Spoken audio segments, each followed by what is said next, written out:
जो super tankers में oil Iran ने एक्सपोर्ट करना शुरू कर दिया है। 20 लाख बैरल एक टैंकर के अंदर करके वो एक्सपोर्ट करना शुरू हो गए हैं। और ईरानी क्रूड को ख़रीदने के लिए बहुत सारे वर्चुअल मैसेजेस, बहुत सारे राब्ते शुरू हो गए हैं। कह रहे हैं कि पहले हमें दीजिएगा, पहले हमें दीजिएगा, और एक एक करके वहाँ से जो जहाज़ हैं वो निकलना शुरू। ईरान पहले सस्ता तेल बेच रहा था क्योंकि उस पर पाबंदियाँ थी, लेकिन अब वो बिल्कुल इंटरनेशनल मार्केट की पैरिटी के हिसाब से तेल बेच रहा है। दौलत की देवी मेहरबान ईरान पर अरबों डॉलर की बरसात। तेल ख़रीदने के लिए ऑयल टैंकर्स की लाइनें लग गईं। ईरान अमेरिका मुज़ाकरात की बातें सामने आने के बाद ईरान पर अरबों डॉलर की बरसात होने वाली है। इस बारे में अज़हर अली ख़ान से बात करते हैं। अज़हर भाई, कई साल से पाबंदियों का शिकार ईरान, अब ऐसा लग रहा है कि जैसे उस पर दौलत की बरसात हो रही है, ऑयल टैंकर्स की लाइनें लगी हुई हैं। क्या सूरत हाल है? अदिल भाई, अब नेवल ब्लॉकेड उठने लगा है। अमेरिका का बहुत ज़्यादा नरमी हो गई है और अब किसी तरह की भी आबनाए हुर्मुज़ के करीब कोई टेंशन नहीं है। और इसी वजह से जो सुपर टैंकर्स में ऑयल ईरान ने एक्सपोर्ट करना शुरू कर दिया है। यानी सुपर टैंकर का मतलब ये है कि 20 लाख बैरल एक टैंकर के अंदर करके वो एक्सपोर्ट करना शुरू हो गए हैं। और ईरानी क्रूड को ख़रीदने के लिए बहुत सारे वर्चुअल मैसेजेस, बहुत सारे राब्ते शुरू हो गए हैं और ममालिक लाइन में लगे हुए हैं और कह रहे हैं कि पहले हमें दीजिएगा, पहले हमें दीजिएगा, और एक एक करके वहाँ से जो जहाज़ है वो निकलना शुरू हो गया। लेकिन ऐसा क्यों? क्या वो सस्ता तेल मिल रहा है या इंटरनेशनल मार्केट के रेट के मुताबिक मिल रहा है? नहीं, ये बहुत ही एक हैरानकुन बात ये है और अच्छी बात भी है कि ईरान पहले सस्ता तेल बेच रहा था क्योंकि उस पर पाबंदियाँ थी, लेकिन अब वो बिल्कुल इंटरनेशनल मार्केट की पैरिटी के हिसाब से तेल बेच रहा है और उसके पास लेने के लिए लाइनें भी लगी हुई हैं क्योंकि उसका क्रूड ऑयल जो है वो बहुत सारे ममालिक को चाहिए। और इस वक्त ईरान के पास 14 करोड़ 70 लाख बैरल तेल ज़ख़ीरा किए हुए हैं। अच्छा, जो उन्होंने अपने टैंक्स बनाए हुए उनमें ज़ख़ीरा किया हुआ है। जी बिल्कुल, और वो बिल्कुल तैयार है। 14 करोड़ 70 लाख बैरल तेल वो फ़ौरन बेच सकता है। इसकी मालियत 13 अरब डॉलर है। और जिस दिन भी ये इसको तेज़ी आएगी जुमे के बाद से, तो हम देखेंगे कि ये अरबों डॉलर जो है वो लेना शुरू कर देगा ईरान मुख्तलिफ़ ज़राए से। और इसके साथ साथ जो उनके जो बहुत सारे तिजारती जहाज़ हैं वो अब भी तेल ले रहे हैं क्योंकि उनको थोड़ा बहुत भी ख़दशा था कि भाई किसी तरह ये ना हो कि अमेरिका हम पे हमला कर दे खलीज ओमान की साइड पे, बहरा अरब की तरफ। इसलिए वो चाह रहे थे कि करीब ना आए, बाहर समंदर में, खुले समंदरों में मौजूद रहें उनके टैंकर्स, और ये टैंकर भर के जाए और समंदर जो है वो तेल का भरा हुआ जाए, खुले समंदर में जाए और वहाँ से तेल दूसरे टैंकर में शिफ्ट किया जाए। जी, और फिर वो चला जाए। उसको ये रिस्क ना लेना पड़े कि आपने हुर्मुज़ के करीब आ रहा है, ईरान के पोर्ट्स के करीब आ रहा है, और अमेरिका कहीं हमला ना कर दे उस पे। जी, ओमान के टेरिटोरियल वाटर्स के करीब कहीं अमेरिका उस पर हमला ना कर दे, तो इस तरह का भी मसला नहीं है।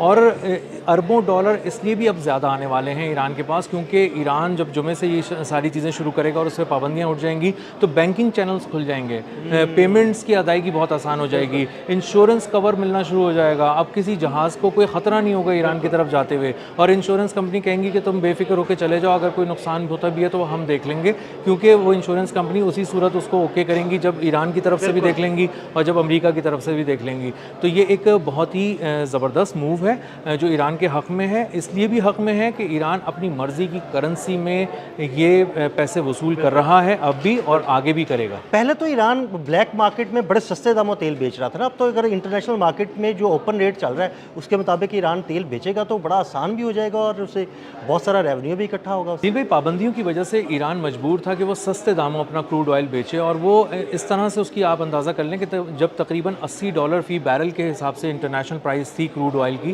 तब वो $47 फ़ी बैरल पे बेचने में मजबूर था। तकरीबन आधी कीमत हो गई। जी, बहुत बहुत कम थी। और ईरान लेकिन मजबूर था, उसको बेचना पड़ रहा था, और ईरान से लोग लेने के लिए तैयार भी थे। और ज़्यादातर उसका बायर जो था वो चाइना था। तो चाइना को जब ये बेच रहे थे तो बहुत ज़्यादा बेचने के बावजूद भी बहुत सारे पैसे नहीं कमा पा रहे थे। अब ये मामला है कि अब ये इंटरनेशनल प्राइस पे बेच रहे हैं। जंग के दौरान भी इन्होंने बेचा है, धड़ल्ले से बेचा है, डंके की चोट पे बेचा है, और कह के बेचा है कि हम इसी प्राइस पे बेचेंगे। $110-120 तक जहाँ भी उसकी कीमत जाती रही, वो उसी के साथ साथ उस प्राइस को चेंज करते रहे, बायर्स के साथ नए माहदे करते रहे, और खुले समंदरों में भी अपना ऑयल उन टैंकर्स में डालकर उनको भेजते रहे। तो अब पूरी दुनिया जो है वो अब ईरान से बात करेगी। रही है, क्योंकि उसको ये भी अंदाज़ा है कि अब सिफारती दबाव नहीं होगा, अब सैंक्शंस नहीं होंगी, तो अब हम ज़्यादा आसानी से ईरान से बात भी कर सकते हैं, बैंकिंग चैनल्स के ज़रिए भी जा सकते हैं और अपनी मर्ज़ी की जो करेंसी है, जो ज़ाहिर ईरानी करेंसी है, उसमें वो पे करेंगे या फिर वो क्रिप्टो करेंसी के अंदर पे करेंगे। तो पेट्रो डॉलर को एक बहुत बड़ा झटका लगने वाला है और ईरान के ख़जाने बहुत तेज़ी से भरने वाले हैं। अच्छा अज़हर भाई, भारत बड़े सस्ते दामों तेल ख़रीदा करता था ईरान से, अब अगर पाबंदियां हट जाती हैं तो भारत को भी इंटरनेशनल मार्केट में जो ऑयल का रेट चल रहा है उसी हिसाब से ईरान से तेल ख़रीदना पड़ेगा, तो भारत की मीशत पर भी बड़े नेगेटिव असरात पड़ने वाले हैं। जी बिल्कुल, भारत की मईशत पे नेगेटिव असरात पड़ने वाले हैं और पाकिस्तान की मईशत पे बहुत अच्छे असरात पड़ने वाले हैं। उसकी वजह ये है कि भारत की गद्दारी और पाकिस्तान की वफ़ादारी और खुलूस, ये दो चीज़ें इस जंग में बहुत ज़्यादा नोट की गई हैं। पीठ पे वार किया है, सामने से दिल पे भी वार किया है, पीठ पे भी वार किया है भारत ने, और पाकिस्तान ने हर लिहाज से एक कदम जब उसको आगे बुलाया गया पाकिस्तान को, तो पाकिस्तान 10 कदम आगे चल कर आया और उसके लिए आसानियाँ ढूंढी और राह हमवार की, मुज़ाकरात की, अमन की। तो पाकिस्तान को अब ज़्यादा तेल मिलेगा, कम पैसों में मिलेगा, बहुत ही रियायती नरखों में मिलेगा और भारत को बिल्कुल उसी तरह ट्रीट किया जाएगा जिस तरह दुकान पे आने वाले किसी कस्टमर को ट्रीट किया जाता है। जो वो पैसे देगा उसी तरह उसको मिल जाएगा और भारत को अब अंदाज़ा होगा कि उसको जिस तरह की थोड़ी बहुत रियायत कहीं मिल जाती थी ईरान से, अब वो नहीं मिलेगी। यानी पाकिस्तान को इंटरनेशनल मार्केट में जो ऑयल का रेट चल रहा है उस रेट के हिसाब से थोड़ी बहुत रियायत भी मिल सकती है, थोड़ा सस्ता तेल भी मिल सकता है। सस्ता तेल भी मिल सकता है दिल भाई, और फ्रेट चार्जेस भी जो हैं वो बहुत मुनासिब हो सकते हैं पाकिस्तान के लिए, तो वहाँ से भी थोड़ा असर पड़ सकता है। इसी के साथ साथ जो लैंड रूट्स हैं हमारे, वहाँ से भी तेल आ सकता है। तो इसलिए पाकिस्तान के पास तो कई ज़राए हैं और उसके साथ साथ पाकिस्तान की दोस्ती पहले से ज़्यादा गहरी और मजबूत हो गई है ईरान के साथ। ईरान ने बहुत अच्छी तरह परख लिया है पाकिस्तान को, तो उसके बाद ईरान बहुत सी आप कह लें कि आसानियाँ देगा, रियायतें देगा पाकिस्तान को, और जिन ज़राए से भी पाकिस्तान ट्रेड करना चाहता है उन ज़राए से वो ट्रेड करेगा और ईरान के रूट को इस्तेमाल करके पाकिस्तान की जो तिजारत है ये ताजिकिस्तान के रास्ते और दीगर वस्त एशियाई रियासतों से होती भी फिर यूरोप तक भी जा सकती है। अच्छा अज़हर भाई, खित्ते में जो इस वक्त तेल की तिजारत है वो डॉलर पे चलती है, जिसे पेट्रो डॉलर कहा जाता है,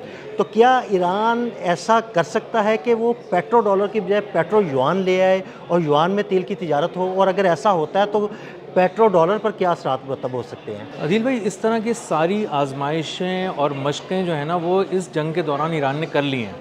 ईरान ने युआन भी लेके देखा है, ईरान ने डिजिटल करेंसी भी लेके देखी है और ईरान ने अपनी करेंसी भी लेके देखी है। तीनों करेंसीज़ के अंदर उसने काम किया, लेकिन उसने पेट्रो डॉलर पे काम नहीं किया, डॉलर्स को नहीं लिया, और इसीलिए उसके बाद जब डिजिटल करेंसीज आनी शुरू हुई तो उसको पकड़ना भी बहुत मुश्किल हो गया था और उससे फ़ायदा बहुत हो रहा था क्योंकि उनको कहीं से भी गिरावट नहीं देखी जा रही थी। अब डॉलर के अंदर वैसे भी गिरावट देखी गई, डॉलर दबाव में भी था, जंग के अंदर भी था, करेंसीज बहुत कमज़ोर हो रही थी, तो ईरान ने अपने सेंट्रल बैंक को भर दिया है अपनी करेंसी से, युआन से, और इसी तरह डिजिटल करेंसीज़ के ज़रिए। और आइंदा उसने तय कर लिया है कि आप या तो युआन में बात करेंगे हमसे या आप डिजिटल करेंसी बिटकॉइन वगैरह में बात करेंगे, लेकिन ये तय है कि अब कोई भी करेंसी दुनिया की ले ली जाएगी, डॉलर नहीं लिया जाएगा, और डॉलर को वो यकसर डुबो चुके हैं खलीज फ़ारस में। बहुत शुक्रिया अज़हर भाई। अज़हर भाई ने इस सारे मामले पर बड़ी तफसील के साथ रोशनी डाली। मज़ीद अपडेट्स के लिए मैं फॉलो करते रहें। अदील अहमद और अज़हर अली ख़ान को इजाज़त दीजिएगा। अल्लाह हाफ़िज़।